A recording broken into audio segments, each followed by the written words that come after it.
வணக்கம்.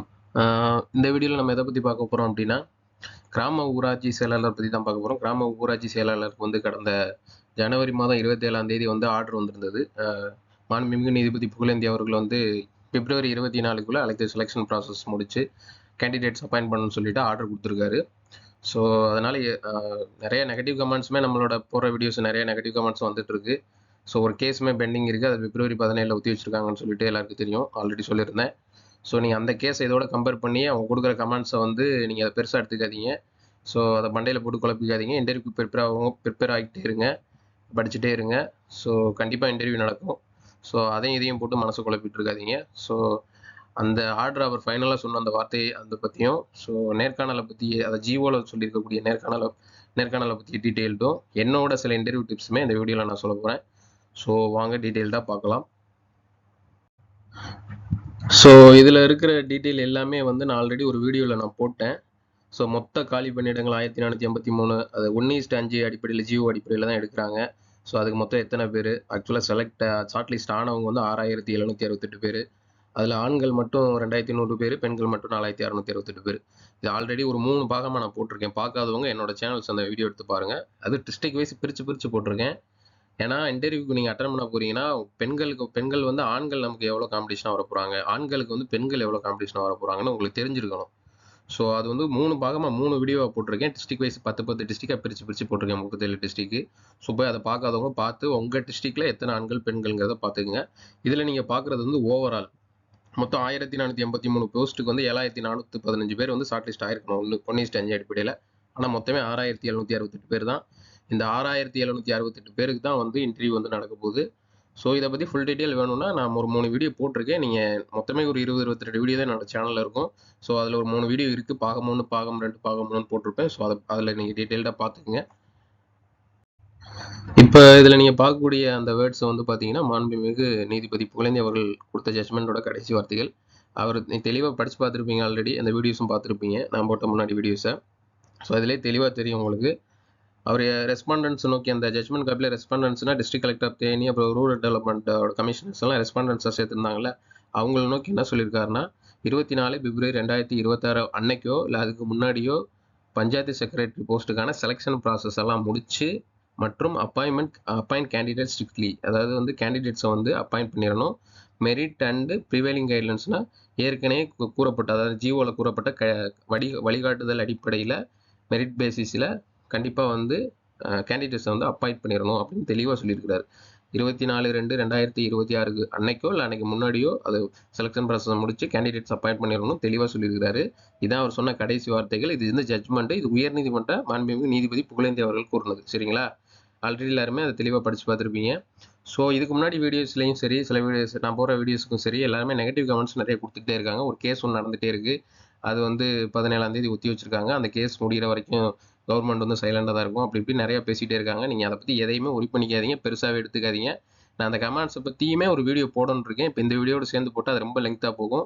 நான் அந்த கமெண்ட்ஸை பற்றி ஸ்க்ரீன்ஷாட் எடுத்து வச்சுருக்கேன். அதை பற்றி நான் டீட்டெயில்டாக அவங்க பேசுனதை வச்சு என்னோட கருத்துக்களை வந்து நான் நெக்ஸ்ட் வீடியோவில் போடுறேன்.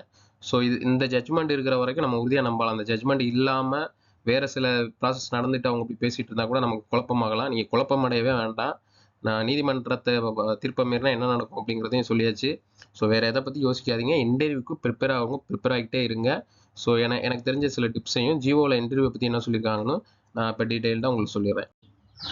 அந்த ஜிஓ நம்பர் 198 வந்து இருக்கிற இங்கிலீஷில் இருக்கும். ஆக்சுவலாக அதை வந்து தமிழில் ட்ரான்ஸ்லேட் பண்ணிவிட்டு உங்களுக்கு எளிமையாக புரிகிற மாதிரி நான் வந்து இதை ரெடி பண்ணியிருக்கேன். ஸோ வந்து இப்போ இன்டர்வியூக்கு வந்து டிஸ்ட்ரிக்ட் கலெக்டர் தான் வந்து எக்ஸிக்யூட்டிவ் ஆர்டர் மூலம் இன்டர்வியூ கமிட்டி அமைப்பார். அப்படின்னா அவர் தான் வந்து அவருக்கு கீழே தான் வந்து இந்த டிஸ்ட்ரிக்ட் செலெக்ஷன் கமிட்டி, அந்த டிஸ்ட்ரிக்ட் வந்து ஒவ்வொரு டிஸ்ட்ரிக்ட் வைஸ் தான் எடுப்பாங்க இந்த வேலைக்கு. அந்த ஒவ்வொரு டிஸ்ட்ரிக்டும் தனித்தனி செலெக்ஷன் கமிட்டி இருப்பாங்க. அந்த கமிட்டியில் குறைஞ்சது ஒரு 3 ஆஃபீஸர் இருப்பாங்க. அவங்க வந்து அசிஸ்டன்ட் டைரக்டர் கிரேடுக்கு வந்து சமமானதான பதவியில் இருப்பாங்க. ஸோ ரொம்ப அதிகமான அப்ளிகன்ஸ் இருந்துட்டாங்கன்னா இன்னொரு அடிஷ்னல் கமிட்டி கூட உருவாக்கிடலாம். ஆனால் என்னதான் அடிஷ்னல் கமிட்டி இருந்தாலும் அது ஒரே கமிட்டியாக தான் கன்சிடர் பண்ணுவாங்க. அதாவது எல்லா கம்யூனல் கேட்டகரிக்குமே, general, BC, MBC, SC, SC, ST எல்லாருக்குமே பார்த்தீங்கன்னா ஒரே கமிட்டி தான் பண்ணுவாங்க. ஒரே கமிட்டி மீன்ஸ் வந்து ஒரு டிஸ்ட்ரிக்ட் கலெக்டர் கீழே இருக்கிற ஒரு கமிட்டி தான். பிசிக்கு இந்த கமிட்டி, எஸ்சிக்கு இந்த கமிட்டி, எஸ்சிக்கு இன்னொரு எஸ்டிக்கு இன்னொரு கமிட்டி, அந்த மாதிரி இல்லாமல் ஒரே கமிட்டி தான். ஒரு டிஸ்ட்ரிக்ட் ஒரு கமிட்டி நிறைய பேர் வந்து அடிஷ்னல் கமிட்டி இவங்க சேர்ந்து தான் வந்து அந்த இன்டர்வியூ பேனலில் இருப்பாங்க. இன்டர்வியூ வந்து செலக்ட் பண்ணுவாங்க, கேண்டிடேட் செலக்ட் பண்ணுவாங்க. இந்த இன்டர்வியூக்கு நீங்கள் போகிறதுக்கு முன்னாடி வந்து சர்டிஃபிகேட் வெரிஃபிகேஷன் பண்ணுவாங்க. அதுக்கு ஒரு தனி டீமு. அவங்க வந்து அந்த டீமில் டெப்யூட்டி பிடிஓக்கு குறையாத ஆஃபீஸர், பிடிஓன்னு ஒரு கேட்டகரி இருப்பாங்க பார்த்தீங்களா, எல்லா ஊராட்சி ஒன்றியத்துலேயும் பிளாக் டெவலப் ஆஃபீஸர் இருப்பார், பிடிஓன்னு சொல்லிட்டு. அவருக்கு கீழே டெப்யூட்டி பிடிஓ இருப்பாங்க, டெப்யூட்டி பிடிஓ கீழே ஒரு அசிஸ்டன்ட் இருப்பாங்க. இவங்க வந்து குறைஞ்சது அந்த டீமில் டெப்யூட்டி பிடிஓவும் அசிஸ்டண்ட்டும் வந்து குறைஞ்சது இருக்கணும். அவங்க தான் வந்து இந்த டாக்குமெண்ட் வெரிஃபிகேஷன் வந்து பண்ணுறாங்க.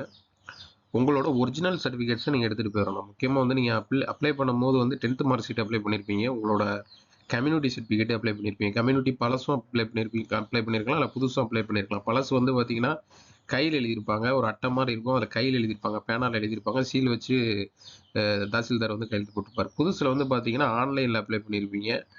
ஆன்லைனில் அப்ளை பண்ணி உங்கள் ஃபோட்டோவோட ஒரு ஜெராக்ஸ் காப்பி மாதிரி வந்திருக்கும். பிளாக் அண்ட் ஒயிட்டில் தான் இருக்கும். அது வந்து புதுசு. ரெண்டுமே வந்து வேலிடு தான். ரெண்டில் எது வேணாலும் நீங்கள் இது பண்ணிக்கலாம். நீங்கள் எதை வந்து நீங்கள் அப்லோட் பண்ணியிருந்தீங்களோ அதை தான் எடுத்துகிட்டு போகணும். அப்லோட் பண்ணது பழசும் இப்போ எடுத்துகிட்டு போகிறது புதுசும் அப்படின்னு எடுத்துகிட்டு போகாமல், ஒருவேளை நீங்கள் பழசும் அப்லோட் பண்ணியிருந்தீங்கன்னா ரெண்டையுமே கூட எடுத்துகிட்டு போயிருங்க. புதுசு வாங்கியிருந்தீங்கன்னா அதையும் சேர்த்து கூட எடுத்துகிட்டு போயிருங்க. 10th மார்க் ஷீட்டும் ஒரிஜினல் எடுத்துகிட்டு போயிருங்க. நீங்கள் ஏதாவது ஸ்பெஷல் கேட்டகரி பீரியாரிட்டி கேட்டகரியில் எதுவும் அப்ளை பண்ணியிருந்தீங்க அப்படின்னா, இப்போ இந்த PSTM, past Tamil medium certificate, ex serviceman, widow category, disabled பர்சனாக இருந்து, மாற்றுத்திறனாளி, அப்புறம் வந்து இன்டர்கேஸ்ட் மேரேஜ், அந்த மாதிரி நிறைய ஸ்பெஷல் கேட்டகரிலாம் இருக்குல்ல. நீங்கள் அதுக்கு கீழே வந்து கொரோனாவில் வந்து பேரண்ட்ஸ் இருந்தவங்க, இந்த மாதிரி ஸ்பெஷல் கேட்டகரியில் நீங்கள் அப்ளை பண்ணியிருந்தீங்கன்னா அதுக்கான ஒரிஜினல் சர்டிஃபிகேட்ஸையும் நீங்கள் எடுத்துகிட்டு போயிடணும். ஸோ அதே மாதிரி பிஎஸ்டிஎம்லேயே நிறைய பேருக்கு கன்ஃபியூஷன்ஸ் வரலாம். பிஎஸ்டிஎம்மை பொறுத்த வரைக்கும் நீங்கள் 1லேருந்து 10th வரைக்கும், இது 10th குவாலிஃபிகேஷன் வரலனால 1லேருந்து 10th வரைக்கும் நீங்கள் வந்து உள்ள பிஎஸ்டிஎம் தான் எடுத்துகிட்டு போகணும். 1லேருந்து 5வது வரைக்கும் ஒரு தனி பிஎஸ்டிஎம் இருக்குது. அப்புறம் 5லேருந்து 10வது வரைக்கும் தனி பிஎஸ்டிஎம் இருக்குது. ஸோ பிஎஸ்டிஎம்மோட விளக்குமே அது வேறு மாதிரி போகும். அது ஒரு தனி எக்ஸ்ப்ளனேஷனே கொடுக்கலாம். நீங்கள் டேரெக்டாக 1வது ஃபஸ்ட்டு ஸ்டாண்டர்ட் சேராமல் 2வது ஸ்டாண்டர்டோ இல்லை 3வது ஸ்டாண்டர்டோ உங்கள் வயசு அடிப்படையில் சேர்ந்து, அதாவது டேரெக்டாக 1வது ஸ்டாண்டர்டே சேராமல் டேரெக்டாக உங்கள் வயசு வந்து கூட இருக்குது, 8 வயசு இருக்குது அப்படின்னா ஒரு 3வது ஸ்டாண்டர்ட்லையோ, 10 வயசு இருக்குன்னா ஒரு 5வது ஸ்டாண்டர்டில் டேரெக்டாக சேர்ந்து படிச்சிருந்தீங்கன்னா அதுக்கும் அது எலிஜிபிள் தான். ஆனால் நீங்கள் வந்து 1வது 2வது படிச்சிருக்கக்கூடாது, டேரெக்டாக போய் சேர்ந்துருக்கணும். சேர்ந்து அதுலேருந்து 10th வரைக்கும் உள்ள பிஎஸ்டிஎம்மும் கொண்டு போகலாம். இதை பிஎஸ்டிஎம்மை பற்றி அது ஒரு தனி டாப்பிக்கு, அது ஒரு நம்ம ஒரு வீடியோ போடலாம், அந்த மாதிரி இருக்கும். ஸோ இதெல்லாம் வந்து ஒரிஜினல் சர்டிஃபிகேட்ஸ் கொண்டு போயிருங்க. அடுத்து வந்து இன்டர்வியூவில் வந்து மார்க் வந்து எப்படி கொடுப்பாங்க அப்படிங்கிறது அந்த ஜியோவிலே போட்டிருந்தாங்க. லோக்கல் பாடிஸ் பற்றிய பேசிக் நாலேஜுக்கு 10 மார்க்கு, பர்சனாலிட்டி உங்களோட பர்சனாலிட்டிக்கு வந்து 5 மார்க்கு, மொத்தம் 15 மார்க்கு. ஸோ இது லோக்கல் பாடிஸ்னால் என்ன, பர்சனாலிட்டினா என்ன அப்படிங்கிறத பார்த்துடலாம். லோக்கல் பாடிஸ் அப்படிங்கிறது வந்து உள்ளாட்சி அமைப்புகளை தான் லோக்கல் பாடிஸ்ன்னு சொல்கிறாங்க. உள்ளாட்சி அமைப்புங்கிறது வந்து அந்த அதில் எழுதியிருக்கிறதா village panchayat, panchayat union, district panchayat, அதாவது ஊராட்சி ஒன்றியம், மாவட்ட பஞ்சாயத்து, முனிசிபாலிட்டி, நகராட்சி, கார்பரேஷன், மாநகராட்சி. ஸோ இதுதான் வந்து உள்ளாட்சி அமைப்பு. இதில் இருக்கக்கூடிய டோட்டல் இது வந்து இதில் நான் மென்ஷன் பண்ணியிருக்கேன். அதை படித்து பார்த்துக்குங்க, பாஸ் பண்ணி படித்து பார்த்துக்குங்க. இதை நம்ம சும்மா படிச்சுட்டு இருந்தால் டைம் தான் வேஸ்ட்டாக போகும். ஸோ இதுதான் டோட்டல் சிலபஸ்ன்னு கூட நீங்கள் வச்சுக்கலாம். இதுக்குள்ள இருந்து தான் உங்களுக்கு கொஸ்டின்ஸ் வரும். ரெண்டாவது இது ரிலேட்டடாக இருக்கக்கூடிய ஸ்கீம்ஸு, நிறைய ஸ்கீம்ஸ் போட்டிருப்பாங்கல்ல, இந்த 100 நாள் வேலை திட்டம், இந்த மாதிரி நிறைய ஸ்கீம்ஸ் இருக்குல்ல, அதை பற்றி ஃபுல்லாக ஓவரால் கவர் பண்ணி படிச்சுங்க. ஸோ வந்து இதுலேருந்து தான் உங்களுக்கு கொஸ்டின்ஸ் வரும் லோக்கல் பாடிஸ்லேருந்து. ரெண்டாவது வந்து பர்சனாலிட்டி, இதுக்கு வந்து 5 மார்க் கொடுக்குறாங்க. பர்சனாலிட்டி அப்படின்னா நிறைய பேருக்கு தெரியாமல் இருக்கலாம். பர்சனாலிட்டினா நீங்கள் இன்டர்வியூ பேனலுக்குள்ள உள்ள என்ட்ரானதுலேருந்து நீங்கள் அவங்க கேட்குற கொஸ்டின் நீங்கள் எப்படி ஆன்சர் பண்ணுறீங்க, எப்படி பேசுகிறீங்க, எப்படி எவ்வளோ தெளிவாக பேசுகிறீங்க, பயமே இல்லாமல் எப்படி தெளிவாக ஆன்சர் பண்ணுறீங்க, ரொம்ப சவுண்டு எந்த இடத்துல அதிகமாக ஏற்றணும், எந்த இடத்துல சவுண்டை கம்மியாக பேசணும், அதிகமாக பேசுகிறோமா இல்லை அமைதியாக பேசுகிறோமா, தேவையான அளவுகளோட மட்டும் பேசுகிறோமா அப்படிங்கிற உங்களோட பேச்சுக்களை பார்ப்பாங்க. அவங்கள மரியாதையாக நீங்கள் நடந்துக்கிறீங்களா, மரியாதையாக பேசுகிறீங்களா, ஒருவேளை அவங்கள்ட்ட வந்து உங்களோட கொஸ்டின் புரியல அப்படின்னா சாரி அப்படிங்கிற மாதிரி சொல்லலாம், இல்லைனா கேன் யூ ரிப்பீட் ப்ளீஸ் அப்படிங்கிற மாதிரி சொல்லலாம், இல்லைனா ப்ளீஸ் அந்த மாதிரி சொல்லலாம். அந்த மாதிரி சில விஷயங்கள்லாம் இருக்குது. கேள்வி புரியலைன்னா நீங்கள் வந்து அதை அமைதியாக கேட்கணும். இல்லைன்னா தமிழ்லேயே கூட எனக்கு வந்து கேள்வி புரியலை சார், ஒரு தடவை சொல்ல முடியுமா அப்படிங்கிற மாதிரி நீங்கள் கேட்கலாம். அதை நீ எந்த மாதிரி காமா கேட்குறீங்க. அப்புறம் ஏதாவது அவங்க ஒரு உங்களோட கருத்துக்கு வந்து அவங்க மாற்று கருத்து சொன்னாங்கன்னா கிடையாது கிடையாது அப்படிலாம் கிடையாதுங்க சார், நான் சொல்கிறதான் கரெக்ட் அப்படின்னு நீ ஆர்கியூமெண்ட்லாம் பண்ணக்கூடாது. நீங்கள் சொன்னது கரெக்டாகவே இருந்தோம், அவங்க அது மாற்று கருத்து தப்பாகவே சொல்லியிருந்தாலும் உங்களுக்கு 100% உறுதியாக தெரிஞ்சாலுமே ஓகே சார் நான் இன்னைக்கு தெரிஞ்சுக்கிறேன் அப்படிங்கிற மாதிரி நீங்கள் அதை சொல்லிட்டு கடந்து போயிடணும். ஸோ இதெல்லாம் அவங்க வந்து நோட் பண்ணுவாங்க. அவங்க வேணும்னே கூட அப்படி கேட்கலாம் உங்கள்கிட்ட, உங்களோட பிஹேவியர் எப்படி இருக்குன்னு செக் பண்ணுறதுக்கு. அப்புறம் உங்களோட ஆட்டிடியூட் எப்படி இருக்குது அப்படி இந்த கெத்து காட்டுறதுன்னு சொல்லுவாங்கல்ல இப்போ கொஞ்சம் சில சில பாஷைகளில் அந்த மாதிரி ஆட்டிடியூடு வந்து நீங்கள் உங்களோட குணநலன் வந்து எப்படின்னு இருக்கு அப்படிங்கிறத வந்து பார்ப்பாங்க. அது வந்து இந்த போஸ்ட்டுக்கு உங்களுக்கு ஏதுவாக இருக்கா அப்படிங்கிறத பார்ப்பாங்க. கவர்மெண்ட் சர்வீஸுக்கு மக்களுக்கு பொதுமக்களுக்கு வந்து உங்களுக்கு சேவை செய்கிறதுக்கு மனப்பான்மை இருக்கிறதா, சர்வீஸ் மைண்ட் செட் இருக்கிறதாங்கிறத பார்ப்பாங்க. பொதுமக்களை வந்து ஹேண்டில் பண்ணக்கூடிய மெச்சூரிட்டி இருக்கா அப்படிங்கிறத பார்ப்பாங்க. ஏன்னா இது மக்கள் தொடர்புடைய ஒரு ஜாப். கவர்மெண்ட் ஜாப்ல மக்கள் தொடர்புடைய ஜாப்.